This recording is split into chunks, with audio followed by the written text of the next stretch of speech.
Welcome to Choice Classic Radio. Like us on Facebook, subscribe to us on YouTube, and help keep this show alive by donating at choiceclassicradio.com. For more of your favorite old-time radio shows, join us on our companion podcast, Choice Classic Radio, Mystery, Suspense, Dramas, and Horrors, where we bring to you the most mysterious tales that the golden age of radio had to offer.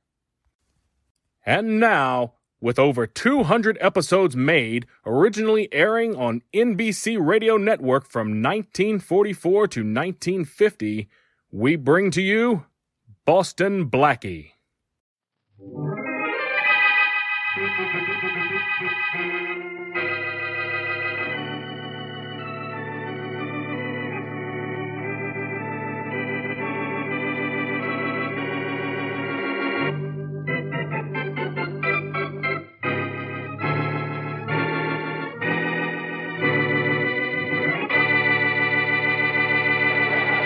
Hi, Blackie. Are you having fun? Hi, Mary. Oh, it's a cute costume. Thank you. Who are you supposed to be, Joan of Arc, the Queen of England, or the Belle of Brooklyn? I'm Mary, Queen of Scots. Only right now I better be Mary, Mistress of Sandwiches, hadn't I? Keep everybody amused, will you, dear? Any suggestions on how that's done? Well, if I knew, you'd be seeing about the sandwiches. Hey, by the way, you look awfully thick as Robin Hood, Blackie. Are those real arrows? Sure, but I'm not really Robin Hood. I'm actually Cupid with clothes on. It's cold out. Well, Cupid, old kid, aim a couple of arrows where they'll do the most good. I'll be seeing you. Oh, and remember, there is no mistletoe under the chandelier. Only you can forget that when I get back. I will. Hurry with those sandwiches, will you, Mary? You bet I will. I'm the kind of a guest who has an appetite for adventure, but I've also got a craving for something a little more substantial. I'll be over at the piano. All right. Hey, Blackie, come on over here with us. Okay. Blackie. What's the matter, Mary? Where are the sandwiches and why the puzzled look? This is a party. You know, have fun. Hooray, whoopee. What's wrong? Well, nothing except that there's a very funny-looking old lady out in the foyer asking for you. Really? How funny looking? Very, very. She's wearing a long black dress. Her hair is practically white, and ooh, it's so stringy, and it could be arrested for loitering all over her face. What about the face? Well, from what I could see, maybe her hair doesn't cover enough of it. Sounds like a description of my schoolgirl sweetheart. Well, this is a costume party, Mary, and anybody can come dressed as anything she likes, I suppose. This gal overdid the privilege, I can tell you. She's a little eerie, no kidding. Well, I'll see her, and if the worst comes to worst, I'll grab her broom and ride off on it. Blackie, you don't know how close you might be to what that gal actually is.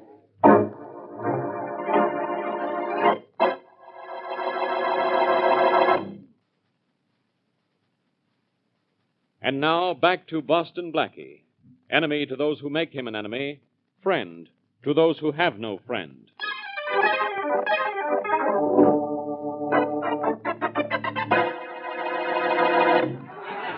See you later, kids. Hello, I'm Boston Blackie. You wanted to see me? Yes, but I think you should have said you want to see me. Oh, well, I apologize. Say, that's quite a get-up you have there. Who are you supposed to be? I'm Granny. Well, it's a cute gag, and it's a cute costume. So, well, why don't you come inside and join the others, Granny, old gal? I'm not here as a guest, Blackie. I came especially to see you. What is it, Granny? Are you in trouble? No, Blackie. I'm not in trouble. You are. Oh, really? What kind of trouble am I in? What do I do? Break my shoelace tomorrow morning? You may never see tomorrow morning, Blackie, unless you listen to me. Aren't you being a little corny, Granny? I don't know how to convince you, Blackie. All I know is that something told me to come here tonight and warn you that death is very close to you. Something told you to come? Yes. I sit alone, and all of a sudden things come to me. They tell me what's going to happen. They dare me to do something about it. You are serious, aren't you? Well, thanks for coming, Granny, but I can take care of myself. Death is very close to you. It may come tomorrow. Death may come in a car. A blue car. A big blue limousine. You're going to have me believing this if you don't stop. I'll stop. I have nothing else to say. But I can be found at my house, 50 Lincoln Lane, if you need me. Remember what I see, Blackie. Death and a big blue car. Tomorrow. Go back to your party, Blackie. Have fun while you can tonight, but keep away from the chandelier, the middle chandelier in that room. Good night. Blackie, where were you so long? I'm not sure, Mary. I think I was out in the foyer. For goodness sakes, is something wrong? No, I don't suppose so. Okay, m'lady. Let's see that this party of yours keeps going. Right you are. Let's go over to the center of the room. The chandelier crashed down. Lucky nobody was under it. Well, I should say so, Blackie. How could an accident like that happen? That's not what bothers me. It's how could anyone know it's going to happen?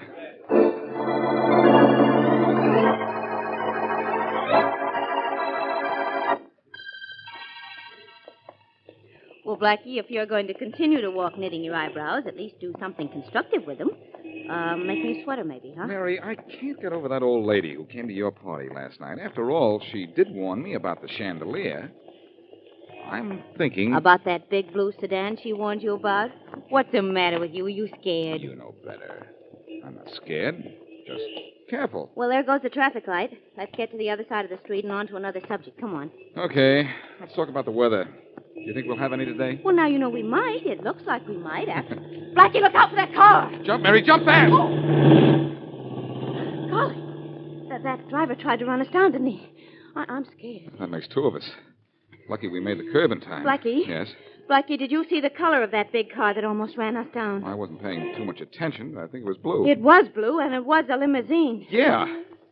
So Granny's prediction was right. That settles it. I'm going to see her. Well, now I am afraid. Don't be. Apparently, Granny can foretell my future. I'm just going to see her to make sure I have one.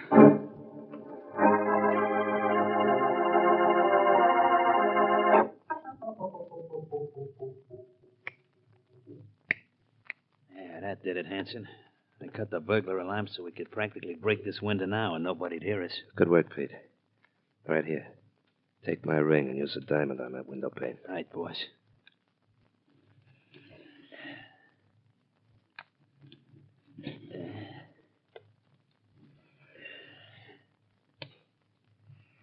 There we are. Now this suction cup takes the glass out without any trouble. Just a couple of taps. That did it. Good. Now hop in and pick up that dough. Payday for this factory's tomorrow. There ought to be $25,000 in small bills in that safe. Not bad for an hour's work. This job took more than an hour, Pete. I had to plan it, case it, figure out the best time was on a Sunday afternoon. It took weeks. Well, 25 G's ain't bad for a couple of weeks' work either, boss. Boost me in that window, will you? Yeah, okay. I'll wait out here in case the watchman changes his routine and decides he needs some exercise. All right, up you go, Pete. I'll be seeing you in a couple of minutes. Okay. Yeah, I'll be seeing you and $25,000.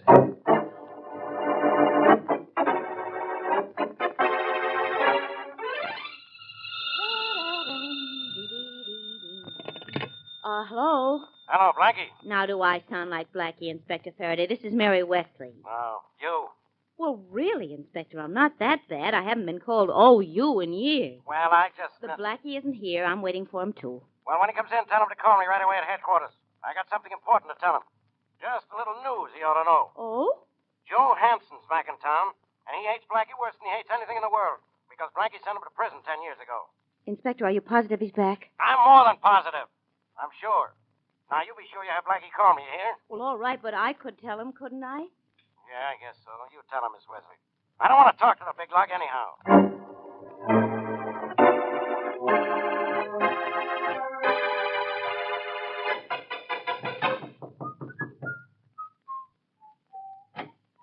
Yes. Oh, hello. Hello. This is 50 Lincoln Lane, isn't it? Yes, it is, Blackie. And I've been expecting you. Come in. You've been expecting me? You mean you and I have met before, gorgeous? Certainly. We met last night at Miss Wesley's party. That's when I gave you this address. Now, wait a minute. Don't try to tell me you're Granny. I knew who you were, didn't I? Of course I'm Granny. I beg your pardon, but I'm afraid I heard what you said. Now, look. Granny wasn't using makeup, and she looked at least 70 years old, and you're not more than 25. To tell you the truth, I don't know how old I am. Please sit down. Thanks. You're just going to have to trust me, Blackie, if I'm to help you. That's what I came to see you about. Somebody tried to run me down in an automobile about an hour ago. A big blue limousine. Yes, I know. As soon as it came to me how they were going to try to kill you, I called you on the telephone. But there was no answer. Wait a minute. Before I really start believing this. First of all, how can you be Granny? Just a minute, Blackie. If it will make you more comfortable, I'll be the way you remember me. I'm going into the next room a moment. All right. What's in there? Your crystal ball or your magic wand? Nothing's in here, Blackie, except my book. Please wait for me. I'll wait, but it isn't going to help me understand any of this. Well, you said you wouldn't be long. It's practically 10 seconds. What's going on?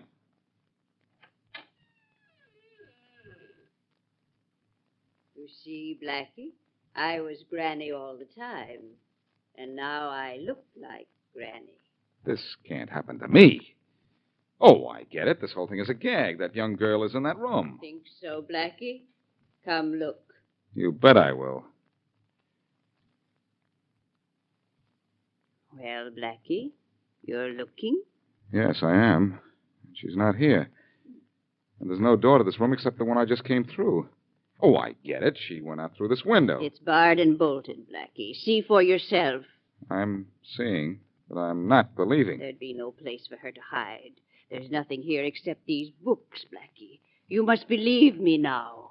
I'd better find something to believe in a hurry. Believe in me, Blackie. I'm trying to look out for you. Blackie, you mustn't go near Victoria Street tonight. Victoria Street? Why mustn't I go near there? Because of the fire. What fire? The one that will break out at 8 o'clock tonight.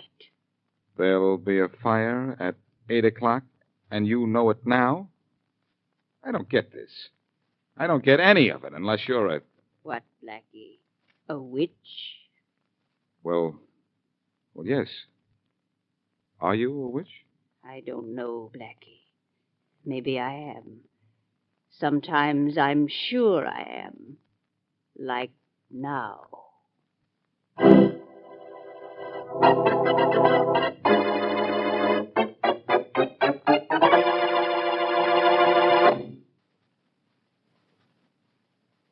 And now back to Boston Blackie.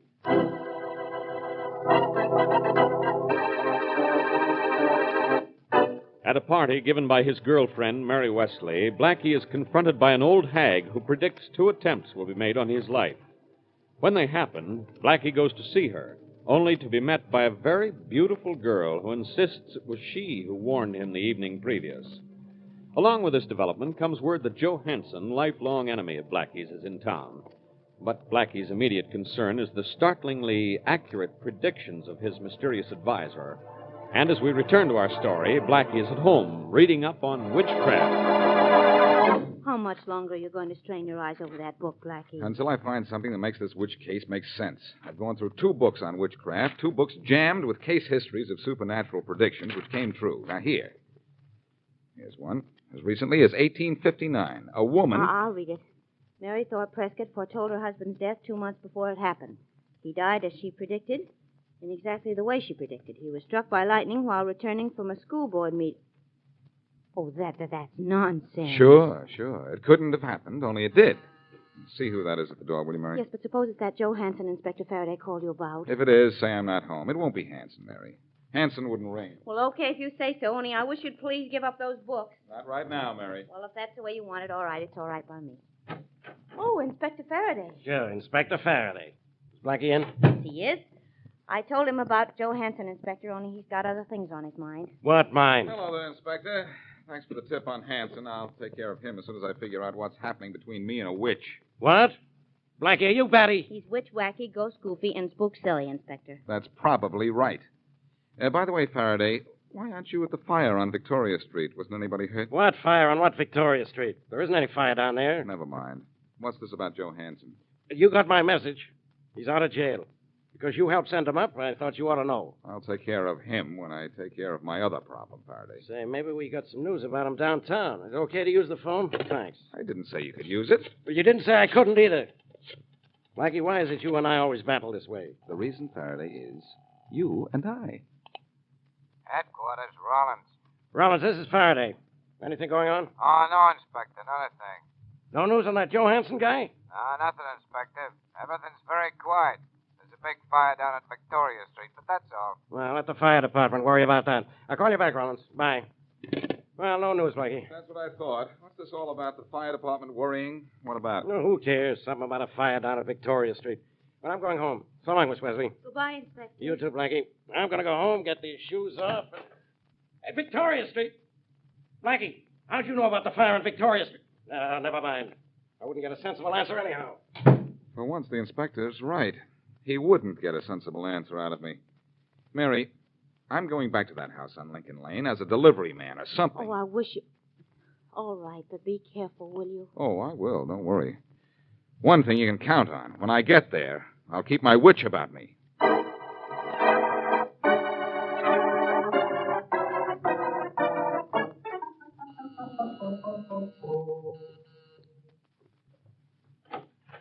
Yes, Hello, I got this a chair for you. All right if I bring him in?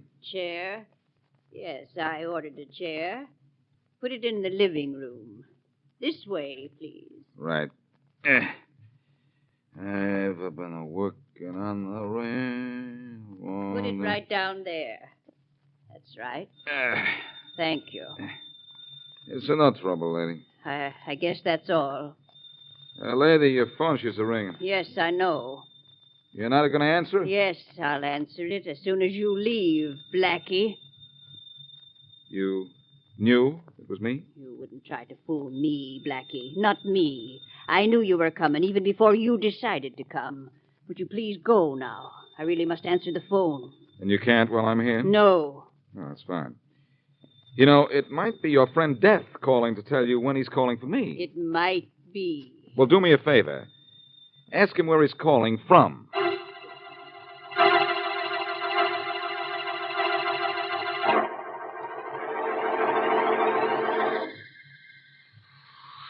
Oh, what a snap this town is now, Pete. What a snap.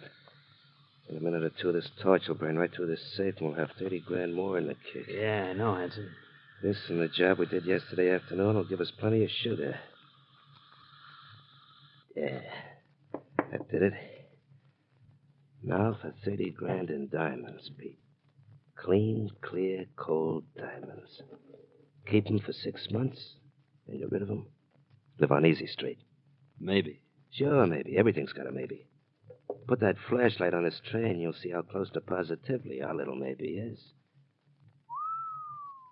You're awful pretty, Hanson. They should be for 30 grand, don't you think? No, reaching for guns, Hanson. That would be smart. Blackie. That's right. And don't get nervous, you two. All I want right now are those diamonds. And what if I don't get Now, Hanson, please, don't make me answer that. All right, Blackie, tell me, how'd you know about this job? How did I know about it? I'll tell you, Hanson. A witch told me.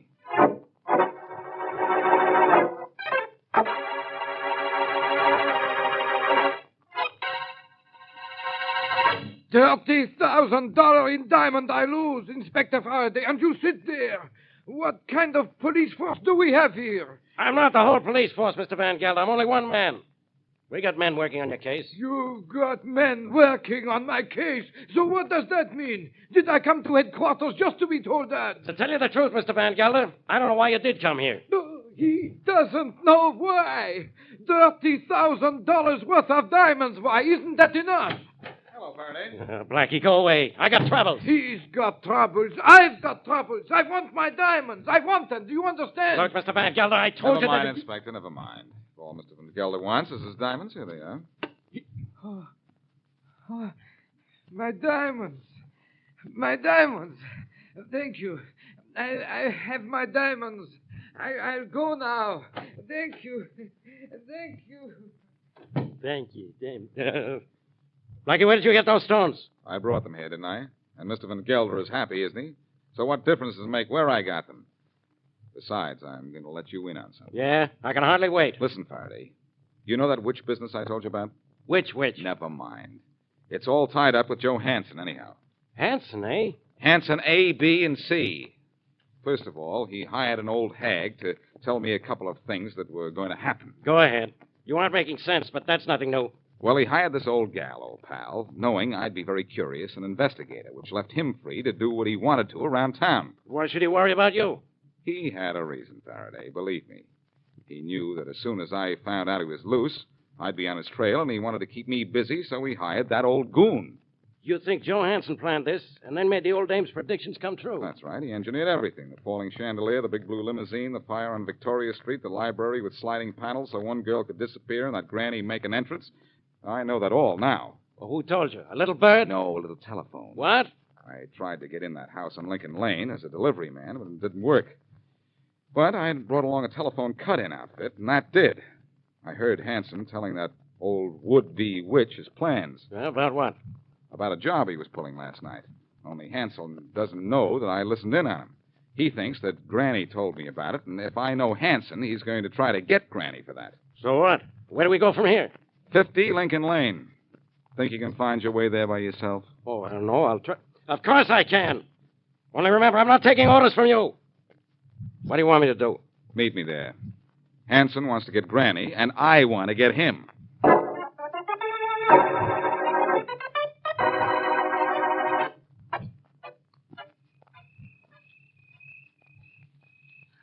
Waiting here behind this hedge gives me the creeps, Joey. Why can't we forget this business of taking care of Granny? We've got that money you and Pete got from the factory. We can get out of town right now. Can't do it, Sugar. Gotta take care of that double-crossing old dame.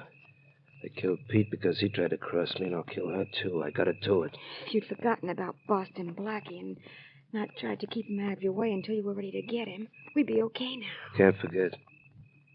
Something inside me don't let me forget. Maybe you better remember that, too. Oh, Joey. As soon as it gets dark, we take care of Granny and beat it.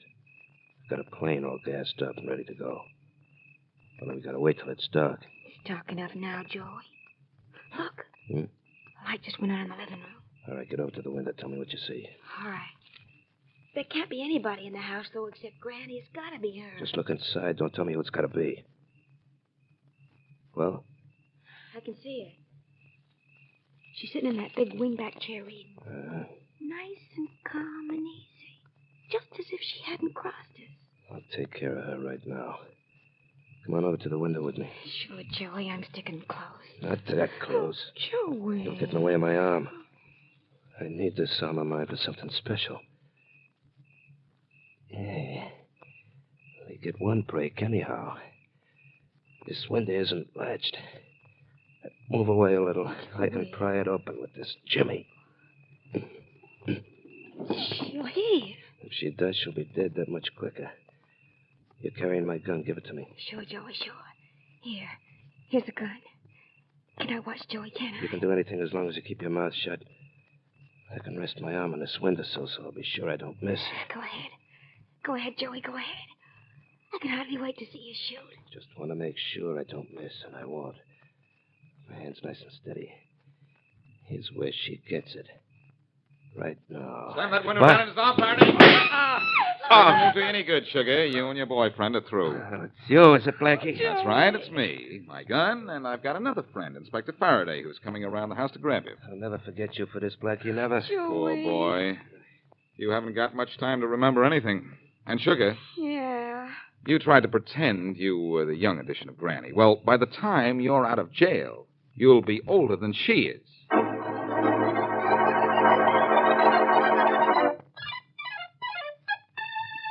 Blackie, at least you'll grant me that there was nothing supernatural about Granny and her predictions. Will I, Mary? What makes you say that? Well, you as much as said it. You told Inspector Faraday that Joe Hansen arranged all those cunning little episodes which Granny imagined in advance. Yeah, I guess that's right, Mary McGill, except for one thing.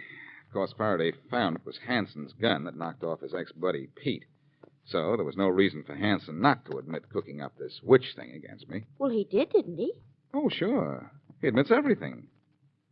Except starting that fire on Victoria Street. Well, he'd have no reason to deny that. Maybe he didn't do it. Well, in that case, how did Granny know about it in advance? Oh. Oh, I never thought about that. Well, why don't you ask her? I tried to find her this morning, Mary. And maybe she is a witch, and maybe she's just a frightened old woman. But for all I know, she's disappeared into thin air.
That concludes today's episode.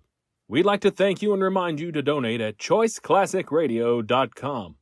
Remember, your donations make episodes like this possible.